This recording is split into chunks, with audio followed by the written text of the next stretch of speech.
Hello students, today I am starting unit 6 reproduction and the chapter number 1 of this unit sexual reproduction in flowering plants. Okay students, जो questions मैं discuss कर रही हूँ आपसे ये expected है मेरी तरफ से कि हो सकता है ये आ जाए, ऐसा नहीं है कि 100% कन्फर्मेशन मैंने कोई एग्ज़ाम पेपर तो बनाया नहीं है, ठीक है।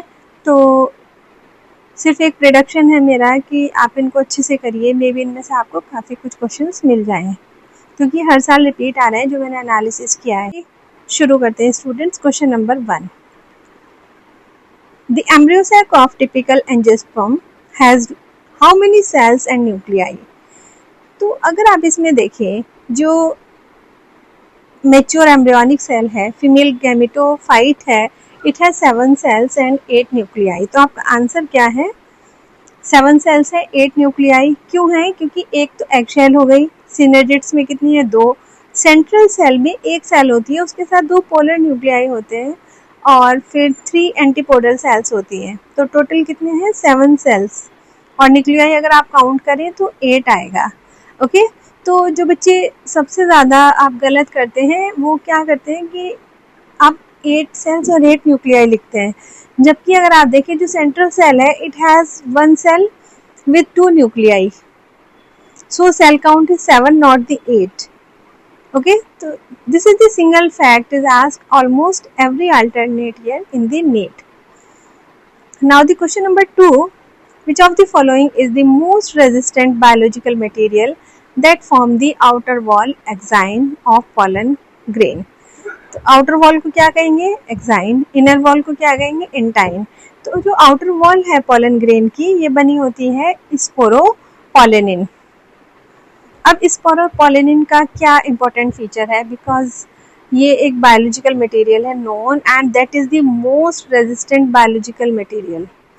It can withstand high temperature, strong acid, strong alkalis and cannot be degraded by any known enzyme. ठीक है, so you know this is why जो pollen fossils है they are excellently preserved. और अगर आप इंटाइन देखें, जो इनर वॉल है that is made up of the cellulose and pectin, तो pollen can be preserved for a long period in the liquid nitrogen in the pollen banks due to the sporopollenin's stability. So that's why our answer is sporopollenin. Question number 3, double fertilization in angiosperm result in the formation of. Double fertilisation में क्या होता है? Male gamete है जो syngamy होगी that is 1n, egg है egg cell 1n है, तो जाइगोट क्या बनेगा? 2n। उसके बाद क्या होगा? ट्रिपल फ्यूजन, तो मेल गैमीट होगा 2n plus 2 polar nuclei n plus n। तो जो प्राइमरी एंडोस्पर्म न्यूक्लियस है PEN बनेगा, वो क्या होगा? 3n। ठीक है, तो एंडोस्पर्म कैसा होगा? ट्रिप्लॉइड होगा।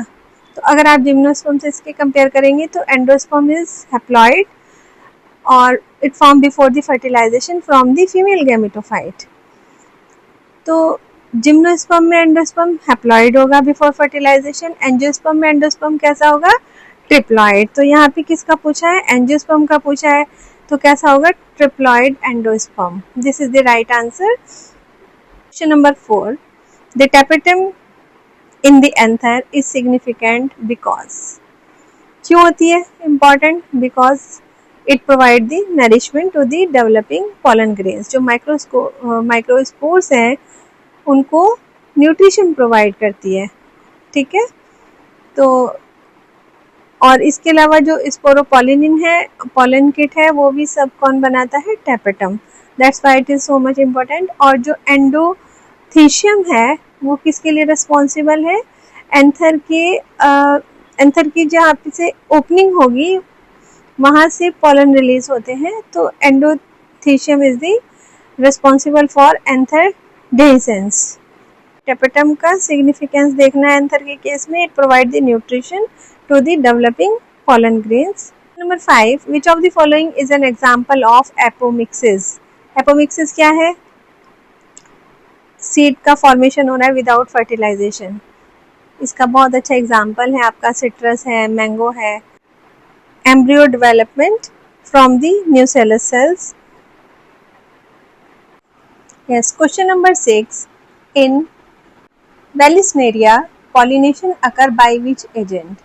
तो जो Vallisneria है ये aquatic plant है and it is the classical example of hydrophily. Hydrophily क्या होता है कि जो pollination हो रहा है that is through the water. तो water pollination occur in the Vallisneria. Female flowers float करेगा on the water surface और male flowers release near the base and float to the surface, drift to the female flowers. तो pollens is not wetted by water. Hydrophily is rare condition and you know hydrophily जो है that is only found about in 30 genera. ठीक है, अगर दूसरा example इसके आ सकता है वेल्सिनेरिया के अलावा जो हाइड्रोफिली है दैट इज फाउंड इन ज़ोस्टेरा. ज़ोस्टेरा क्या होता है? मैरीन ग्रास है. हाइड्रेला में होता है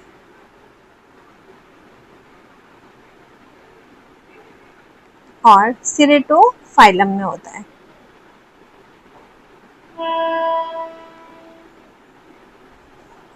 अब ये क्वेश्चन आप अपने माइंड में रखेंगे, जैसे आपका वाटर लिली है या मोस्टली जो एक्वेटिक प्लांट्स हैं उनमें pollination occur through bye insect above the water surface. ठीक है, तो क्वेश्चन इस फॉर्म में भी आ सकता है.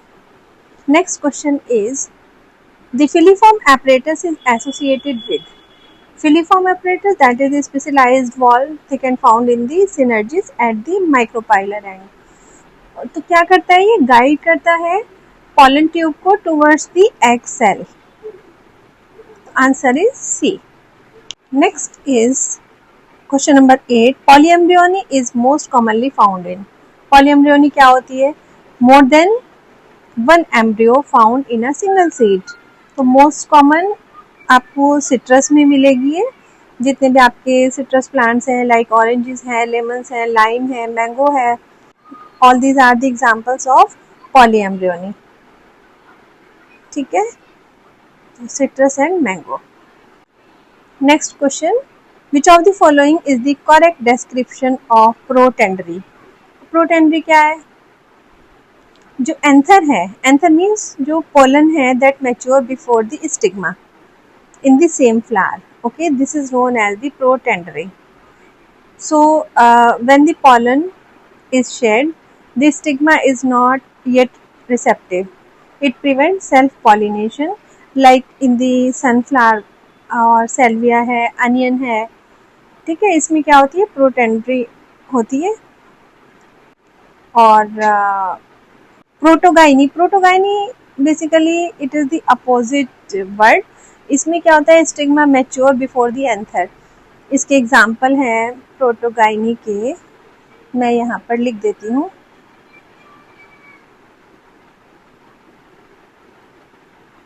रोज, मिराबिलस और मैग्नोलिया. ठीक है, तो both are the types of dichogamy. Dichogamy this is basically temporal separation of pollen maturity and stigma receptivity. ठीक है, तो इसको मान के चलते हैं this is the outbreeding device. ठीक है, तो प्रोटेंड्री हमारा आंसर क्या हुआ?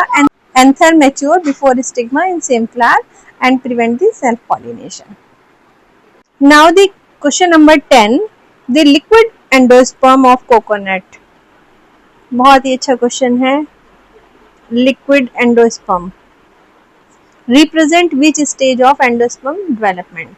देखिए, जो आपका कोकोनट वाटर है ना, उसमें अगर आप देखेंगे जो उसकी अंदर की एक मलाई लाइक स्ट्रक्चर होता है ना, that is the cellular endosperm.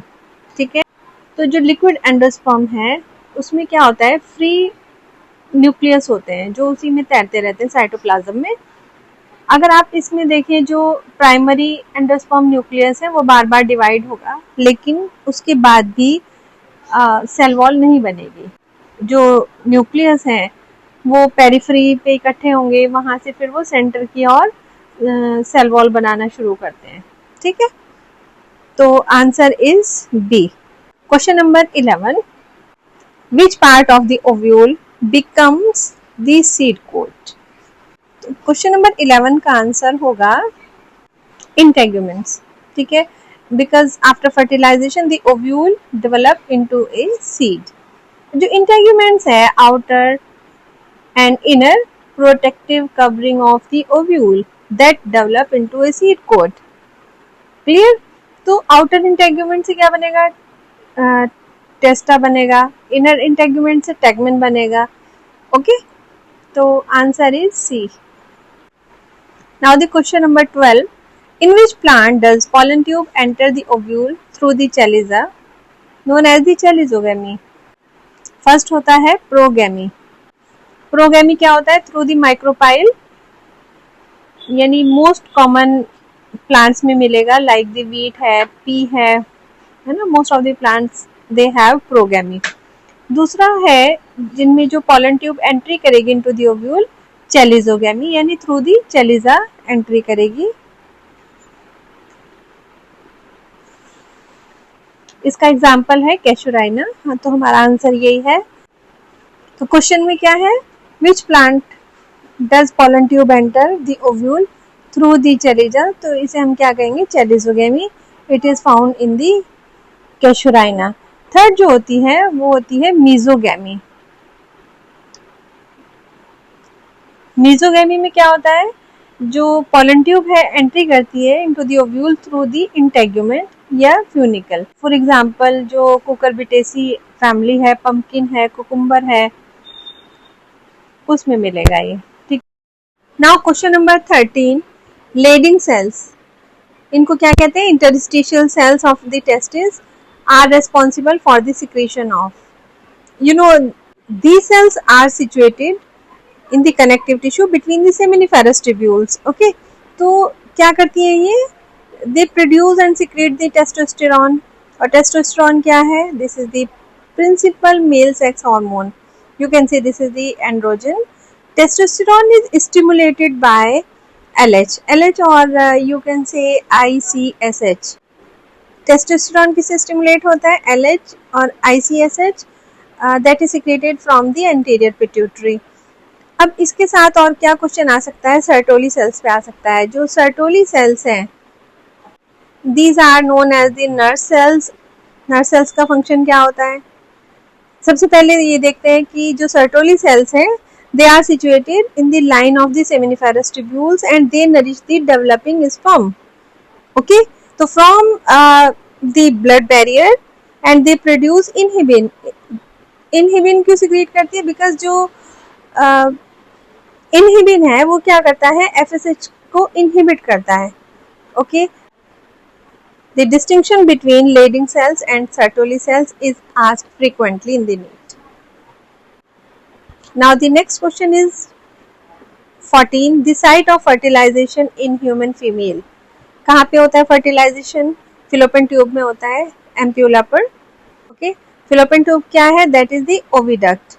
This is the wider place and outer portion of the fallopian tube that is situated near the ovary, and you know the secondary oocyte is released during the ovulation and it is captured by the fimbriae, है ना। fimbriae के through that moves to the ampulla, और जो sperms हैं they travel up to meet the egg here.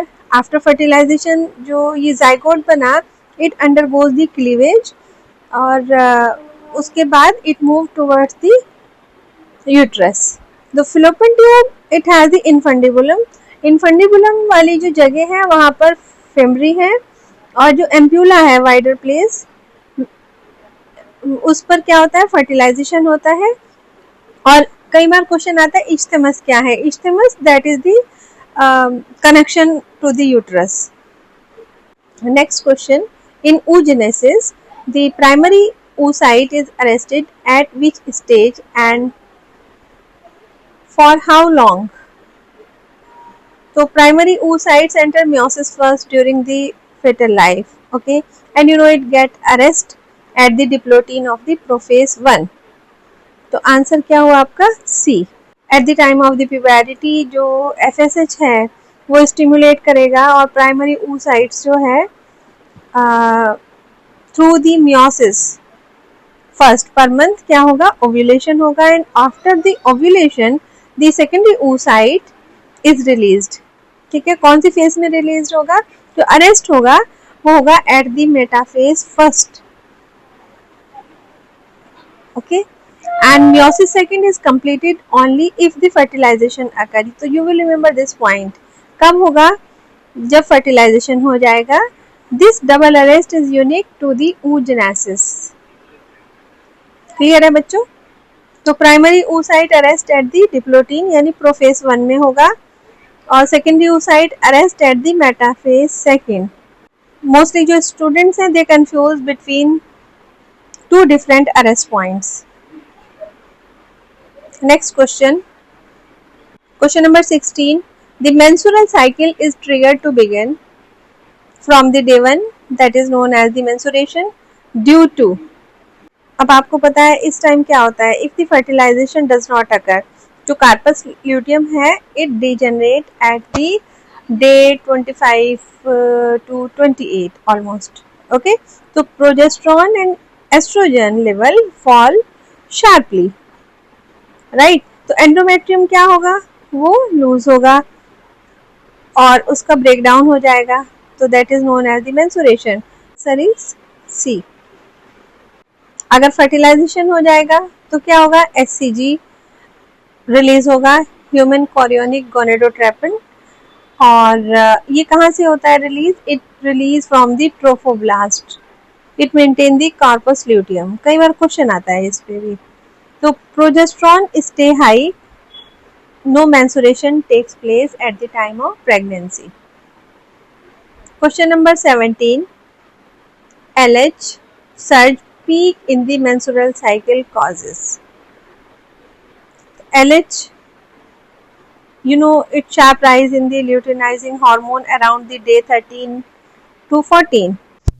जो है it is the hollow structure and you know it has the outer single cell layer known as the trophoblast, right। बनेंगी zygote की, फिर 4 बनेंगी, 8 बनेंगी, 16 बनेंगी, then morula is formed. Morula कब बनेगा, 16 सेल स्टेज में, that is like a solid ball. Then fluid enter, blastocyst बनेगा, that is hollow structure. Blastocyst has trophoblast. Okay, तो एक साइड से आपके जो है एम्ब्रियो बनता जाएगा और दूसरे साइड क्या होती है, फ्लूइड फिल्ड कैविटी। और ब्लास्टोसील क्या है, that is embryo plus fluid filled cavity। Question number 19.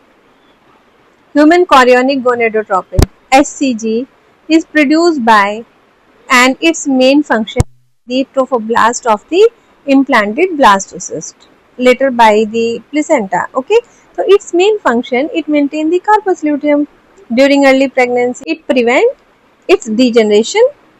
So corpus luteum contains producing progesterone, so no menstruation takes place। HCG that is also useful to detect pregnancy if it is found in the urine or blood from the 10th day of pregnancy। Okay, so basis of all that is also useful in the pregnancy test। Okay, तो answer हमारा क्या है इसके according, B. Question number 20. Spermatogenesis in human. Primary spermatocyte produce how many functional sperm, कितने देता है, 4। अच्छा 4, अब हम इसे डिस्कस करते हैं कि 4 कैसे बनेंगे। 1 प्राइमरी स्पर्मेटोसाइट कैसा है, वो 2n है, it undergoes meiosis first. Okay, तो उसके बाद क्या होगा, 2 सेकेंडरी स्पर्मेटोसाइट्स बनेंगे n, और उसके बाद हर एक जो सेकेंडरी स्पर्मेटोसाइट है it undergoes the meiosis second, तो उससे क्या बनेंगे, 2 स्पर्मेटिड्स। तो टोटल कितने हो गए, 4 स्पर्मेटिड्स, और 4 स्पर्मेटिड्स क्या बनाएंगे, 4 स्पर्मेटोजोआ, या फिर उससे बनेंगे 4 स्पर्म आफ्टर द स्पर्मेटोजेनेसिस। ठीक है, तो स्पर्मेटोसाइट से क्या बना, 2 स्पर्मेटोसाइट्स, और एक स्पर्मेटोसाइट से after the meiosis second 2 spermatids बनेंगे। तो 2 हैं तो कितने बन जाएंगे, 4। तो all 4 sperms are functional and equal. अगर आप इसकी कंपेयर oogenesis से करें तो प्राइमरी oocyte में 1 फंक्शनल ओवम होगा और 3 पोलर बॉडी होंगी। जो पोलर बॉडीज होती है they are non functional, unequal division होता है इसमें। तो the difference between the spermatogenesis 4 equal and oogenesis 1 + 3 unequal. Okay, clear है। तो रेशो क्या होगा, 1:4 vs 1:1 ratio is a classical.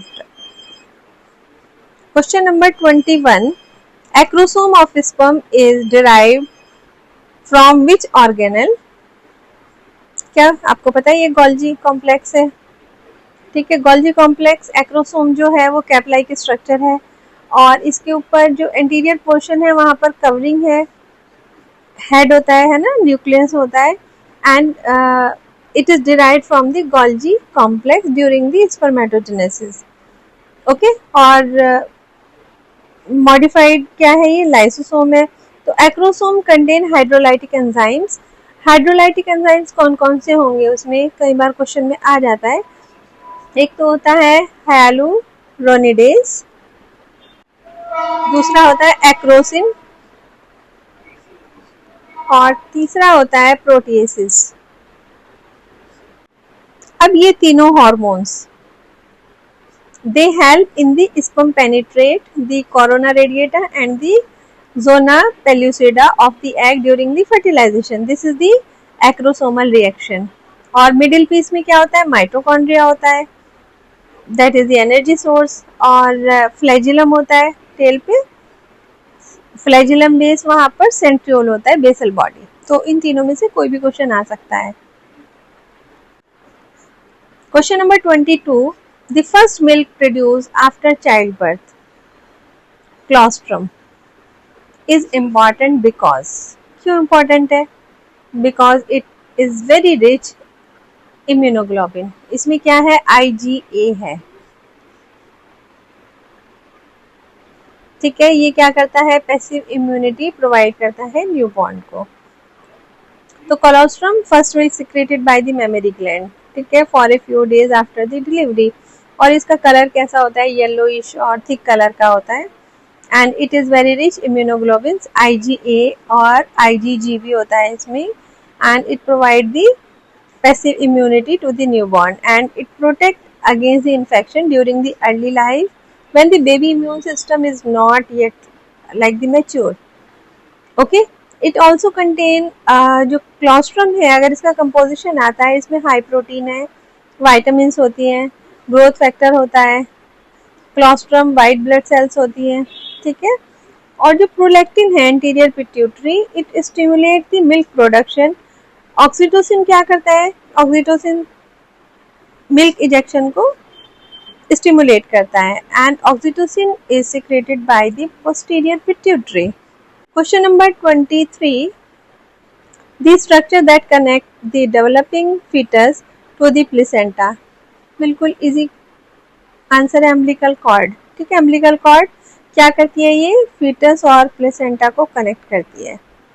अब इसमें क्या होता है, अम्बिलिकल कॉर्ड में दो तो अम्बिलिकल आर्टरीज होती है, उनका फंक्शन क्या होता है, ऑक्सीजन को, जो डीऑक्सीजनेटेड ब्लड है और वेस्ट है from the foetus to placenta. दूसरा एक अम्बिलिकल वेन होती है, it carry oxygenated blood to from the placenta और nutrients from the placenta to the foetus.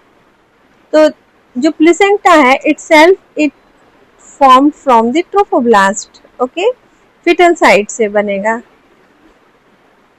Question number 24, sperms are stored and gain motility in which part of the male reproductive tract. तो आपको पता ही है इसका answer क्या है, epididymis.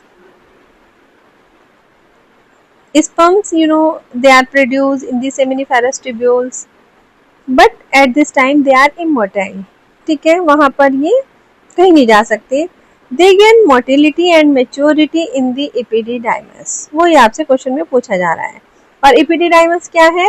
That is the coil tube. और कितनी है इसकी लेंथ? अप्रोक्सीमेट, अगर आप इसको अनकॉइल करें तो अप्रोक्सीमेट 6 मीटर लॉन्ग, अनकॉइलिंग करने के बाद। Okay, and it is attach to the back of each testis, और यहीं पे स्पर्म जो है स्टोर होते हैं। और पाथवे क्या होता है स्पर्म का? सेमिनिफेरस ट्यूब्यूल से कहा जाएंगे, रेटिटेस्टिस, फिर वेसाइफ्रेंशिया, देन एपिडिडाइमस, वहाँ पे मैचुरेशन होगा, स्टोर होगा। उसके बाद दे ट्रांसपोर्ट टू दी वेसा डिफरेंसेस, और through the ejaculatory duct they reaches into the urethra. तो you will remember this sequence also. Now come on the chapter 3, reproductive health. Question number 25, gift. Gift क्या है? Gamete intrafallopian transfer differs from IVF in vitro fertilization because in gift, बहुत बहुत important है ये। तो gametes क्या होते हैं हमारे पास? एग और स्पर्म होते हैं। They are transfer to the fallopian tube. Fertilization occur inside the woman. This is the right answer. Okay. अब सबसे पहले हम समझते हैं कि गिफ्ट क्या होता है। गिफ्ट में क्या होता है? एग्स कलेक्ट होते हैं फ्रॉम दी ओवरी और स्पर्म कलेक्ट होते हैं।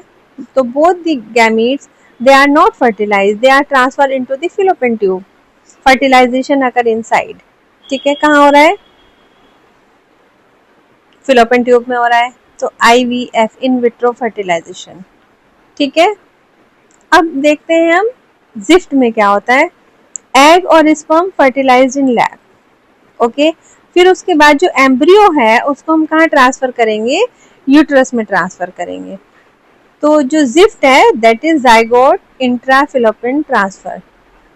फर्टिलाइजेशन आउटसाइड होगा, जाइगोट, नॉट द एम्ब्रियो। हम सिर्फ किसको ट्रांसफर करेंगे यहाँ पर? Zygote, transfer to the fallopian tube. ठीक है, तो गिफ्ट में क्या होगा?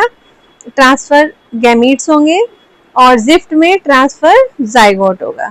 तो IVF transfer embryo to the uterus. तो फर्स्ट टेस्ट ट्यूब बेबी कौन सी थी? ये भी क्वेश्चन आता है कई बार। Louise Brown, LOUICSE, Louise Brown. और ये किया था 1978 में यूके में। Question number 26, the contraceptive Saheli is unique because, आपको पता ही है it is the non steroidal oral contraceptive. Okay, तो इसका ऑप्शन देखते हैं, non steroidal oral contraceptive, right, and it is developing in India. You will remember this point. कहाँ पे बना था ये सहेली? First you will mark the right answer. After that you will write about the India में develop हुआ है। यहाँ से क्वेश्चन आ सकता है। और इंडिया में भी कहाँ से? CDRI Lucknow.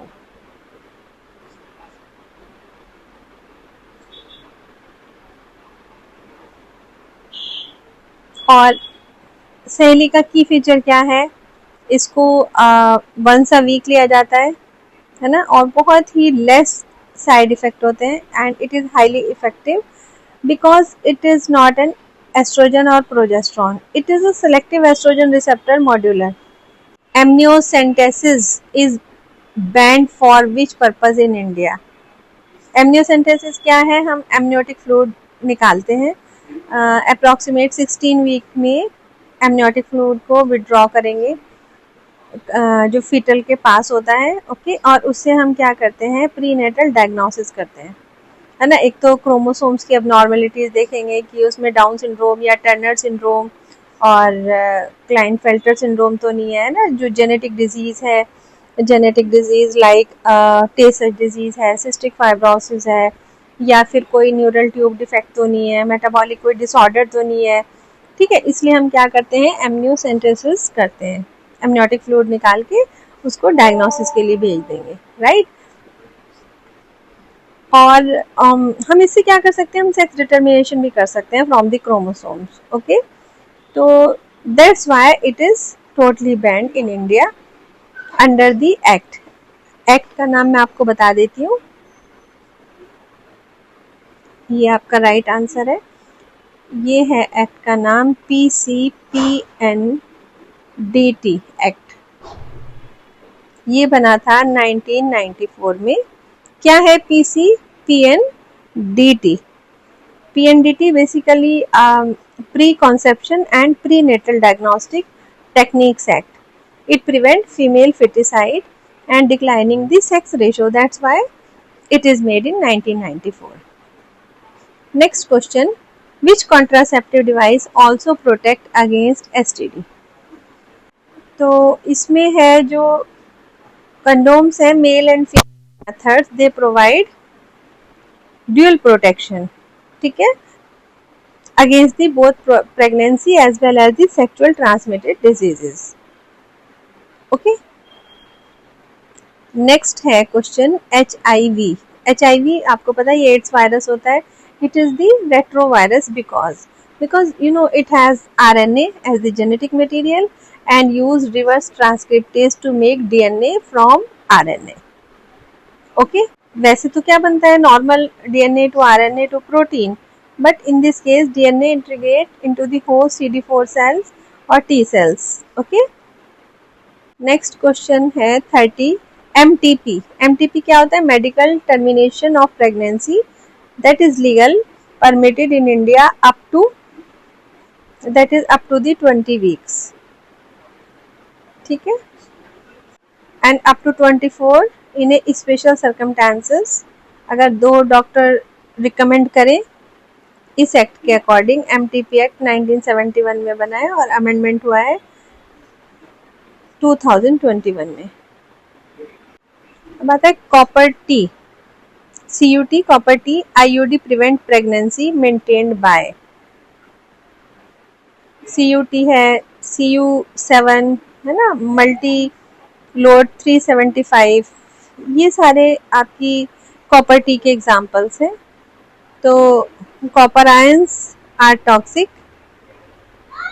This is the answer, because this is toxic to the sperm. जब ये टॉक्सिक है तो ये क्या करेगा, it inhibit the sperm motility, ठीक है, और उसकी जो बाइंडिंग फर्टिलाइजिंग कैपेसिटी है उसको इनहिबिट करेगा। Okay, so this is the right answer.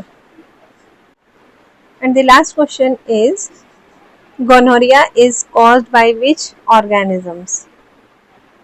अब ये आपने organisms जो हैं ये याद रखने हैं, caused by the bacterium, और बैक्टीरिया कौन सा होता है, ये है इसका Neisseria gonorrhoeae। तो it is one of the common type of sexual transmitted disease। और इसका फीचर क्या है, इसमें जो पस का डिस्चार्ज होता है यूरेथ्रा से और वेजाइना से, और बर्निंग सेंसेशन होता है, इसका सिम्टम्स भी आ सकता है। दूसरा, if it is not treated तो इससे PID होती है। PID pelvic inflammatory disease that cause the infertility.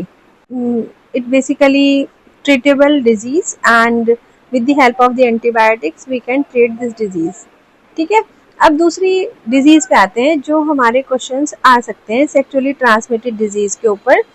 एक तो है Treponema pallidum that also calls sexual transmitted disease and the name is syphilis. अब है Trichomonas vaginalis. Trichomonas vaginalis, this is the protozoans, okay. और तो Trichomonas vaginalis cause the UTI, urinary tract infection, as well as the common curable STD, ठीक है। This is the protozoan, ये क्या है, protozoans है, और ये क्या है, ये भी बैक्टीरिया है, ये बैक्टीरिया है। अब हम लेते हैं herpes simplex virus. Herpes simplex virus ये करता है genital herpes, genital herpes cause करता है HSV2। ये भी वायरस से होता है and it is incurable disease. और एक और इनक्योरेबल डिजीज आ सकती है एड्स। दूसरा ऑप्शन जो हमारा इसमें हो सकता है एड्स, HIV। HIV क्या है, retrovirus caused by the retrovirus and it is incurable. Okay okay बच्चों, बेस्ट ऑफ लक, बाय। मिलते हैं नेक्स्ट सेशन में।